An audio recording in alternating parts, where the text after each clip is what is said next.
नमस्कार दोस्तों, आप सभी का स्वागत है हमारे मशीन लर्निंग प्रैक्टिकल सीरीज के एक और नए वीडियो में।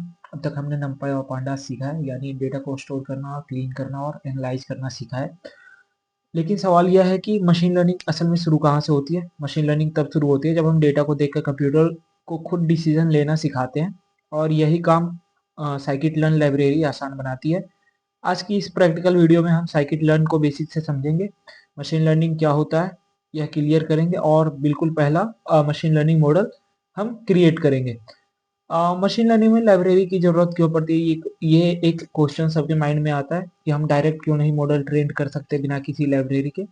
अगर हम बिना किसी लाइब्रेरी के मशीन लर्निंग करें तो हमें मैथ्स फार्मूलाज लिखने पड़ेंगे, ग्रेडियंट डिसेंट खुद बनाना पड़ेगा, एरर कैलकुलेशन मैन्युअली करनी पड़ेगी। यह बिगिनर्स के लिए इम्पॉसिबल है।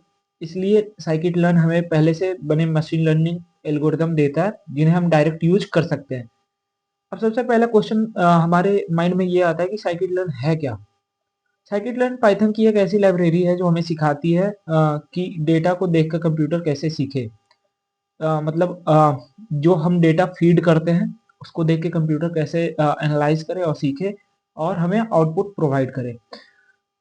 एक और क्वेश्चन है जो हमारे माइंड में आता है साइकिट लर्न से रिलेटेड, वो है साइकिट लर्न से हम क्या क्या कर सकते हैं।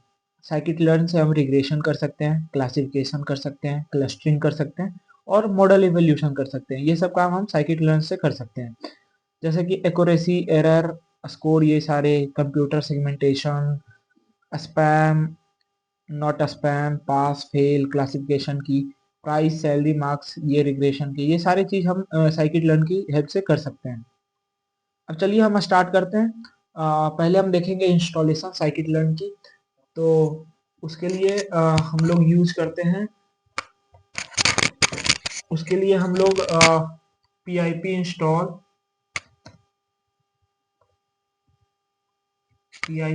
साइकिट करेंगे।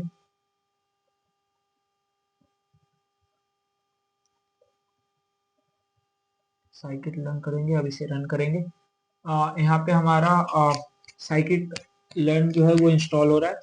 लेकिन अगर आप जुपिटर नोटबुक और एनाकोंडा यूज करते हैं तो ये पहले से ही इंस्टॉल्ड होता है इसमें। हम गूगल कोलैब यूज कर रहे हैं जिसमें इंस्टॉल नहीं होता, हमें इंस्टॉल करना पड़ता है इसमें। चलिए शुरू करते हैं। अब अगर जो हम प्रैक्टिकल स्टार्ट करें तो सबसे पहले हम प्रॉब्लम समझते हैं कि हम किस प्रॉब्लम के बेस पे आज आपको प्रैक्टिकल बताएंगे। तो मान लीजिए हमारे पास कुछ स्टूडेंट का डेटा है, जिसमें हमारे 5 स्टूडेंट्स हैं और उनके मार्क्स हैं।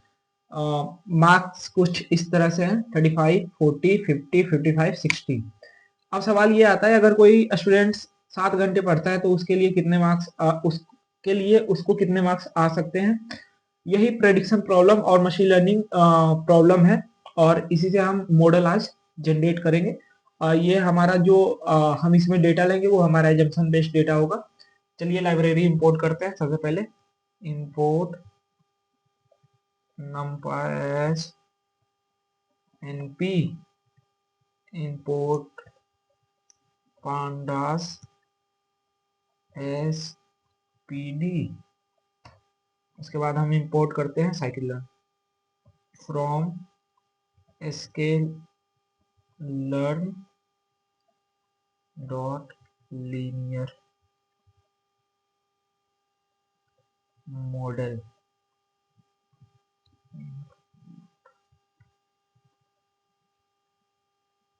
ये हमारा लीनियर रिग्रेशन के अंदर आता है ये प्रॉब्लम, लीनियर रिग्रेशन। अब हम इसे रन करेंगे। तो हम यहाँ पे नंपाई मैथ्स कैलकुलेशन के लिए लिए हैं, जैसे एरे, मैट्रिक्स, नंबर और हैंडल करने के लिए। और पांडास हमने डेटा को टेबल फॉर्मेट में रखने के लिए लिया है, जैसे CSV एक्सेल फाइल होती है। और यहाँ पे हम लीनियर रिग्रेशन यूज कर रहे हैं। यह हमारा मशीन लर्निंग ब्रेन है एक तरह से बोला जाए तो, जो डेटा से रिलेशन सीखेगा। अब जो हमारा दूसरा स्टेप आता है उसमें हमारा आता है डेटा सेट क्रिएट करना। हम इसमें एक assumption based data set create करेंगे जो हमारा टाइम और मार्क्स होगा। तो इसमें हम करते हैं ours equal to np dot array. अब हम जनरेट करें, 5 स्टूडेंट हमारे पास हैं, 1 2 3 4 5 डॉट रीसेप रीसेप जो हमारा है वो रीसेप हम यहाँ पे एक एज ए फंक्शन यूज कर रहे हैं, जो हमारा -1 to 1 के बीच में होगा। इसमें scikit-learn हमेशा चाहता है कि ये हमारे जो फॉर्मेट होते हैं 2D में होगा, जो हमारा scikit-learn में होगा, इसलिए हम रीसेप यूज कर रहे हैं इसमें, जिसमें -1 to 1 है। और आगे हम इसमें मार्क्स लेते हैं। Marks is equal to np dot array, जो हमने बोला था 35 40 45 50 45 50 और 55, ये हमने पांच पांच लिया है। 5 स्टूडेंट्स, 5 मार्क्स है हमारे। हम इसे रन करते हैं, आगे की ओर हम बढ़ते हैं। इसमें हमने आवर्स, यह इनपुट फीचर है हमारा, जो हमारा इंडिपेंडेंट वेरिएबल कहलाता है। और मार्क्स जो हमारा वो आउटपुट और टारगेट वैल्यू है, ये डिपेंडेंट वेरिएबल कहलाता है। आगे की हम अगर जो तीसरे स्टेप की बात करें तो उसमें है मॉडल क्रिएट करना। तो मॉडल क्रिएट करने के लिए बस हमें एक सिंपल लाइन लिखनी पड़ेगी, model is equal to linear regression. Linear regression, अब इसे रन करते हैं। अब यह एक खाली मशीन लर्निंग मॉडल बनाती है। अभी मॉडल को कुछ नहीं आता, ये अभी एज ए चाइल्ड वर्क करेगा। अब हम इसे ट्रेन करेंगे। तो ट्रेन करने के लिए हम इसमें एक लाइन की कोड हमें लिखनी पड़ेगी, मॉडल डॉट फिट। इसमें हमें इसको बताना पड़ेगा कि हमारा जो डेटा है वो आवर्स और मार्क्स बेस पे है, जिस पे ये प्रेडिक्ट करेगा। अब हम इसे रन करते हैं, ये हमारा बन के तैयार हो गया है। इसमें आप देख सकते हैं।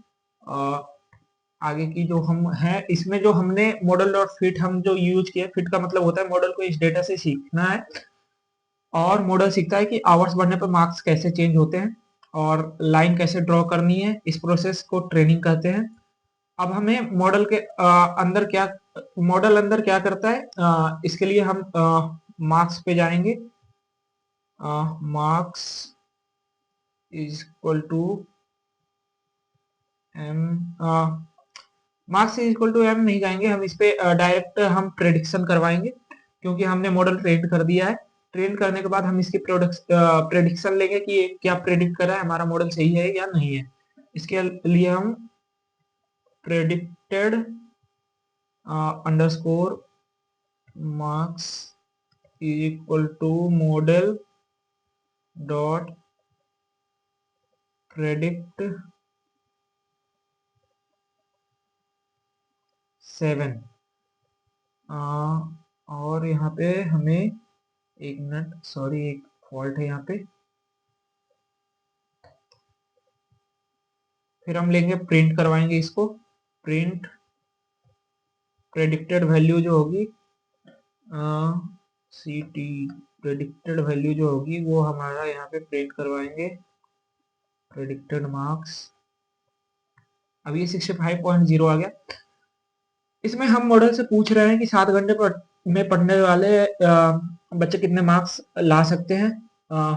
मॉडल अपना सीखा हुआ नॉलेज यूज करता है और आंसर देता है। यहाँ पे जो ये एजम्पशन बेस्ड दिया है 65 जो हमारा है।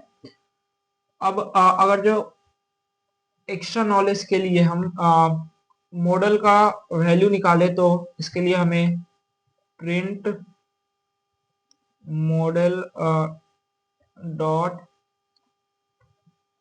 कोएफ अंडरस्कोर, फिर हम एक प्रिंट लेंगे, प्रिंट मॉडल डॉट इंटरसेप्ट। हम इसे रन करेंगे तो ये हमारा आ गया। कोएफ अंडरस्कोर का मतलब है एम वैल्यू, और इंटरसेप्ट का मतलब होता है सी वैल्यू, जो हमारा स्लोप और इंटरसेप्ट को डिफाइन करता है, और बताता है कि ये हमने यूज किया। इसी कॉन्सेप्ट से हम house price prediction, salary prediction, weather forecasting, business sales prediction, इन सब इंडस्ट्री में यूज करते हैं और इन सब चीजों पे मॉडल हम लोग जनरेट करते हैं। अगर जो हम इसकी एक देखा जाए तो आज हमने साइकिट लर्न क्या है इसके बारे में देखा है, मशीन लर्निंग मॉडल क्या होता है, डेटा कैसे मॉडल से सीखता है, प्रेडिक्शन कैसे होती है, ये सब हमने सीखा है। अगर ये वीडियो में हम अपकमिंग वीडियोस में साइकिट लर्न पे बहुत सारे प्रोजेक्ट करने वाले हैं, जिसपे कि हम आपको बताने वाले हैं कि CSV फाइल यूज करके बड़े बड़े मॉडल्स कैसे ट्रेंड होते हैं। ये हमारा एक बेसिक बिगनर्स लेवल का प्रैक्टिकल था, जिसमें हमने देखा कि साइकिट लर्न का यूज कहाँ है, ये हेल्पफुल कैसे है, हम इसकी हेल्प से मॉडल ट्रेंड कैसे करते हैं। अपकमिंग वीडियोस में हम ट्रेन टेस्ट स्प्लिट क्या है और मॉडल एक्यूरेसी कैसे चेक करते हैं, इसके बारे में हम बात करें। यह वीडियो यह नेक्स्ट वीडियो बहुत इंपॉर्टेंट होगा, आप जरूर देखना। और अपकमिंग वीडियोस में हम प्रोजेक्ट्स लाएंगे जो रियल लाइफ प्रोजेक्ट्स होंगे, इंडस्ट्री बेस्ड प्रोजेक्ट्स होंगे। और अगर जो आपको ये प्रैक्टिकल सही लगा हो तो वीडियो लाइक करें, कमेंट करें, वीडियो दोस्तों के साथ शेयर करें और चैनल को सब्सक्राइब जरूर करें। थैंक यू, धन्यवाद।